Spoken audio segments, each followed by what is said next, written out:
Welcome to Matt's Financial and Geopolitical from a Frontier, and thanks again for stopping by. I'm grateful for that. I've posted the interview I did with Charles Ireland after my speak, and it's posted on YouTube. The link is on the front of the site and under Rich Wrap-Ups, and I am deeply grateful to him actually for being such a very incisive guest. And what I liked best was the comparison between Asia. He was there for 10 years prior to coming to Africa. And I liked his comment when he said, I can see the future. There's also a link for his PDF presentation, and do take a look at that. My home thoughts start with a tweet I found from Kenya Panorama, who said CNN listed this location as one of the best places to sleep beneath the stars. And I think that's somewhere up in Lower. At Galdessa, where we stayed at Christmas, I took a photograph of this bed where you could watch the Galana River and events unfold on it. But there was also a star bed on the roof, which was really quite amazing as well. From that bed at Galdessa, you could watch the elephants crossing the Galana River, and I'll put up that photograph of them crossing on Christmas Day. Another photograph I took at Lugard Falls in Savo East as the sun was setting. We'd been for a walk down by the river and we'd seen crocodile prints and all kinds of things. And then finally, yesterday evening, I saw this and I took a photograph of it, and I'll leave you with the question I posed, which was, and pray, what was that? The early evening in the sky. Political reflections. The Russian President Vladimir Putin ordered an urgent drill of his country's armed forces in western Russia. The US reacted in a strongly worded message, with the Secretary of State John Kerry saying that any military intervention in Ukraine would be a grave mistake. For a country that has spoken out so frequently against foreign intervention in Libya, in Syria and elsewhere, it would be important for them to heed those warnings as they think about options in the sovereign nation of Ukraine, Kerry said.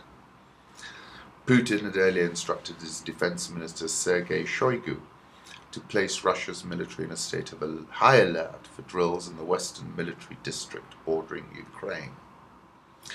Move comes amid increasingly forthright statements from Moscow that the rights of ethnic Russians in Ukraine are being infringed.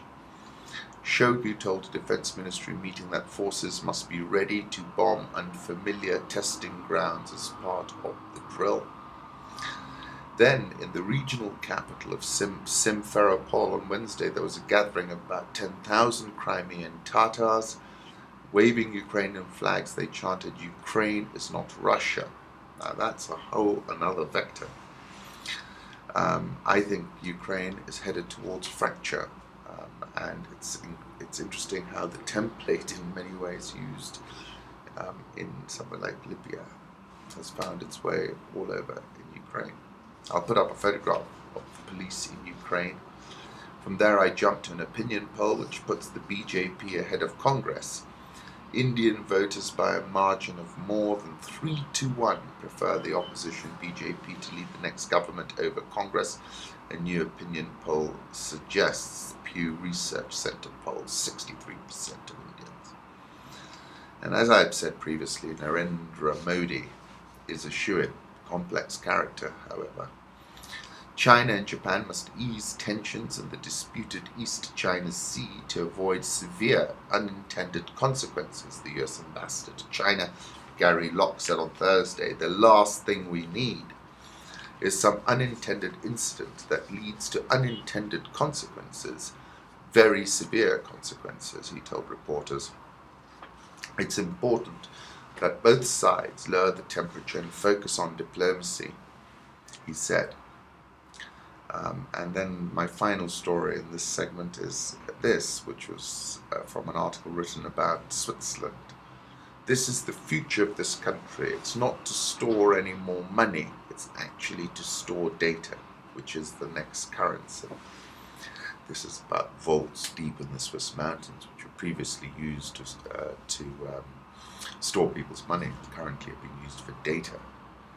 Currency markets, the euro 136.55 and softened 0.4% yesterday against the dollar. Dollar index firmer, 80.48, and that's a near a 2-week high, ahead of Federal Reserve Chairwoman Janet Yellen, who's speaking today.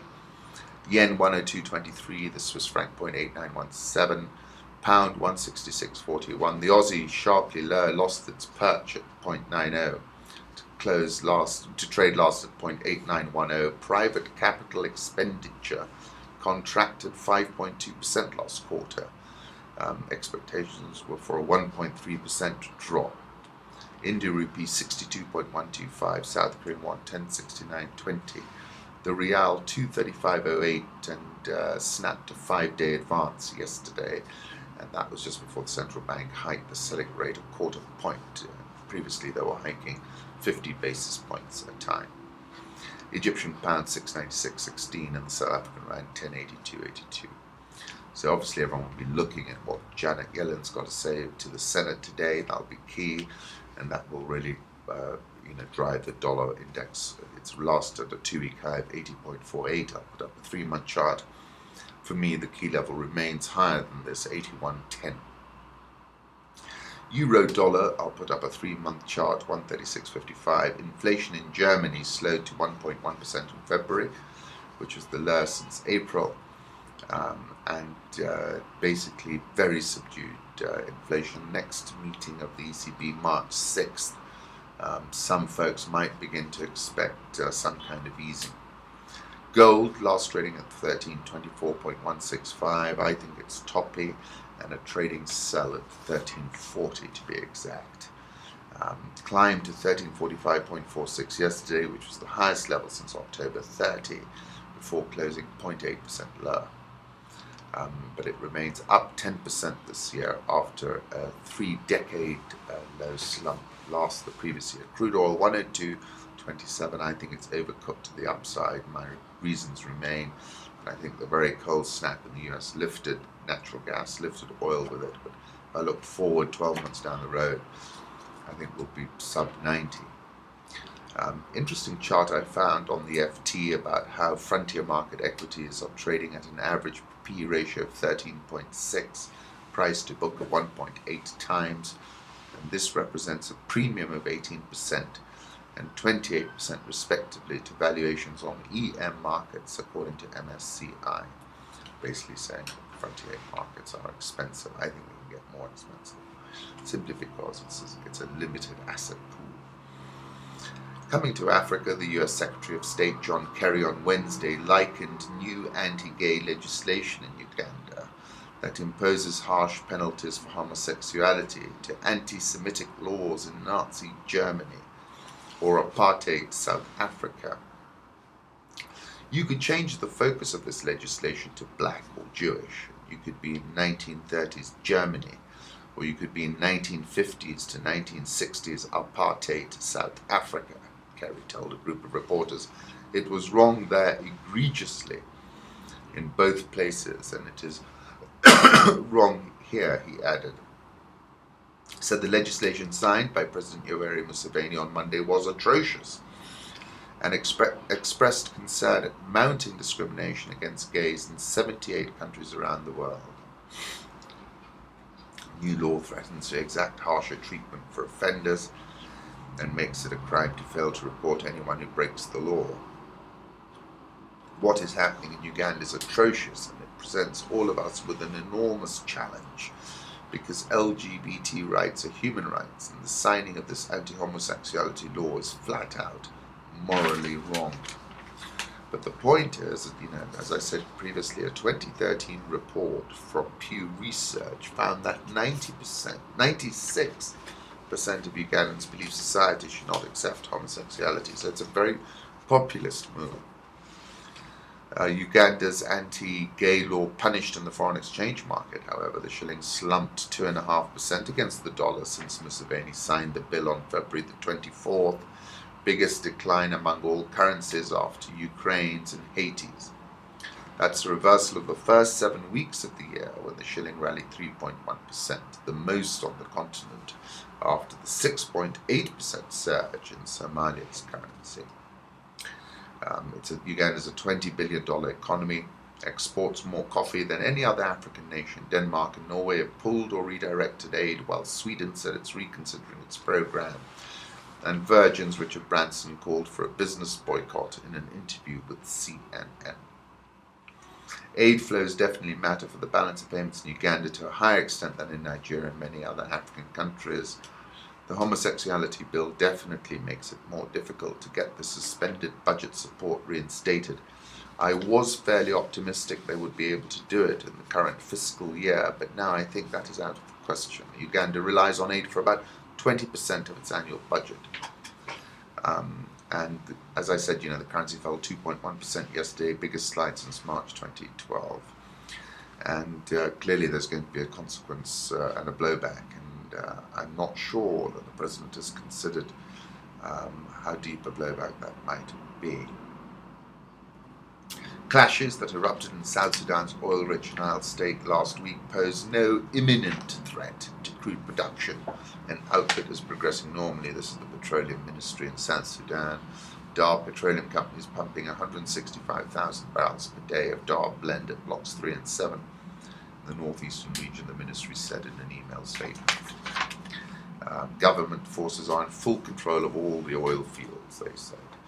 Well, famous last words, no doubt, because I think Rick Machar, as I said before, it's all about squeezing income.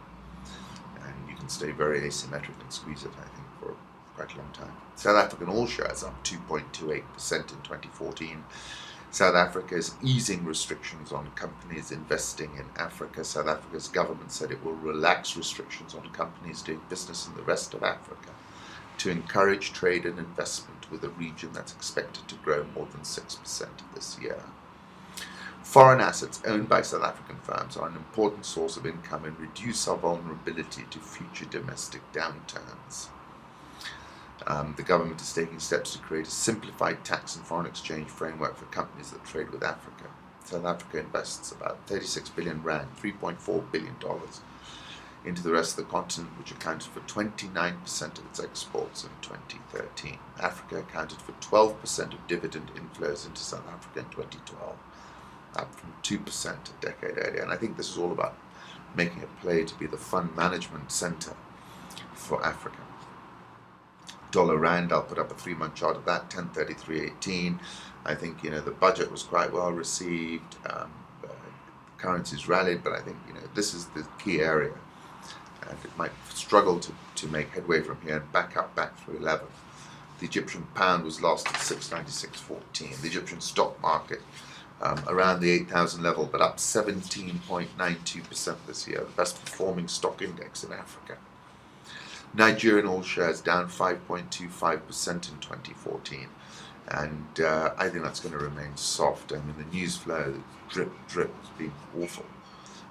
In particular, one is concerned about governance. It doesn't look too good. The Ghana Stock Exchange is up 12.98% in 2014, but bear in mind, the FX, the currency has slipped sharply. Interesting article on Bloomberg about how Ghana mothers slash savings to ensure babies fed as prices soar. Inflation 13.8% in January, highest of more than 100 countries tracked by Bloomberg after Belarus and Venezuela.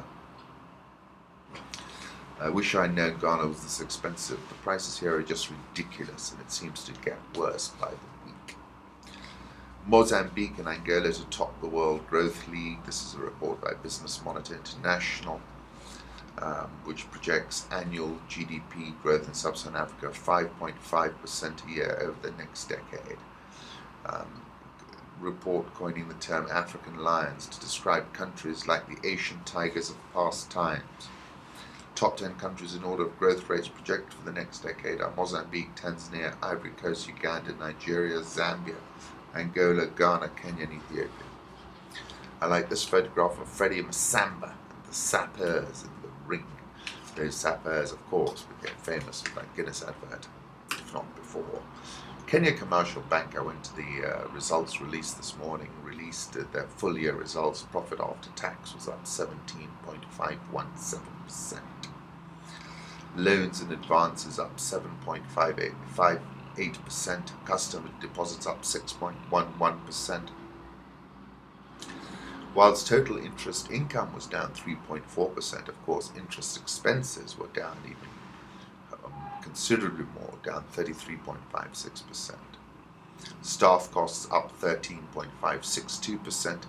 Full year profit before tax up 16.94%. Full year profit after tax up 17.517%. Earnings per share up 17.274%. Dividend increased 5.26%. International business, which is non-Kenya, a strong performance of 60% pre-tax profit growth. Customer numbers have now increased to nearly 3 million. They're looking to end the year at close to 5 million. I'll put up a photograph of Josh when he said we are 21st century collaborators, which I quite like. So, in conclusion, strong results on par with the Q3 earnings trajectory. International business continues to be a bull outlier with a 60% pre-tax acceleration. Some might be disappointed with the dividend, which was increased 5.26%, which equates to a step down in the dividend payout ratio from 46.22% to 41.493%. But I think that speaks to a desire to deploy more cash in the business, which in my view is a constructive signal. They were confident about South Sudan. In fact, he said that he only closed on one day last year, and that was Christmas. Which is quite a statement, isn't it? Kengen reported first half profit after tax down 38.63%. Earnings per share down 38.66%. I think, the trough in earnings might last for up to 24 to 36 months as Kengen bulks up and loads more debt on the balance sheet. The share price remains under near-term pressure. It's down 19.557% as of this morning. And that's because the supersized rights issue has been signalled for some time now. Kenya Power reported first half profit after tax decreased just 2.712%. That share price is up 6% and trades on a trading P of 6.726. And lots of broker updates have been coming and they've all turned bullish. Recently, operating profit up 53%, finance costs up dramatically, more than doubled. But essentially, quite constructive earnings, which I think will support a higher price. Electricity revenue up 15.7%. Financing costs in the period amounted to 2.629 billion versus 0.908 billion, up 189% in this reporting period. They are bulking up as well, adding 15,000 megawatts over the next 3 years. TransCentury announced a share swap announcement. The shareholders of TransCentury are advised that the company and Aureus East Africa Fund LLC intend to enter into a conditional sale and purchase agreement under which the company proposes to acquire all of the shares held by Aureus in Cable Holdings Kenya Limited in exchange for shares of the company by way of a share swap. As you are aware, Cable Holdings Kenya presently controls 68.38% of the voting shares of East African Cables Limited. Kenya has once again won an extension of special safeguards on the importation of duty-free sugar from the common market for Eastern and Southern Africa. And that's obviously a very bullish outcome from EMEAS, which is trading, I think, up nearly 10% today. The Nairobi All Shares up 3.21% this year and is headed higher. The NSE 20 is down 0.48%, but I'm expecting a continued improvement in performance of the second tier, which will support the NSE 20 index. Kenya Commercial Bank yesterday traded an enormous number of shares, more than 0.66% of the shares actually. Heaviest volume session of the year, ahead of its full year earnings release, about which I spoke earlier. Equity Bank will report after the market closes today. Pan Africa closed at a record high yesterday. It's up 52.22% this year. Diamond Trust up 19.79%, also closed at a record high yesterday, as did CFC, which is plus 22.988% in 2014. They all set record highs. Safaricom 1165. I still think we're going up to 1350. TPS Serena has been on an improving trend. It's up again today. A firm 4.35% yesterday. And again, wide breadth of assets in the East African community. And I think it's been in a price disequilibrium for a while. Kenya Airways up 0.84% to close at 11.95. But interestingly now, much more demand than supply. So it might be headed higher, I think, again. And other than that, EABL met some mild profit taking after rallying 23.28% over about 4 sessions. Mumias up 4.838% yesterday, up again. Might even close up 10%. Once again, thank you for stopping by. I'm deeply grateful.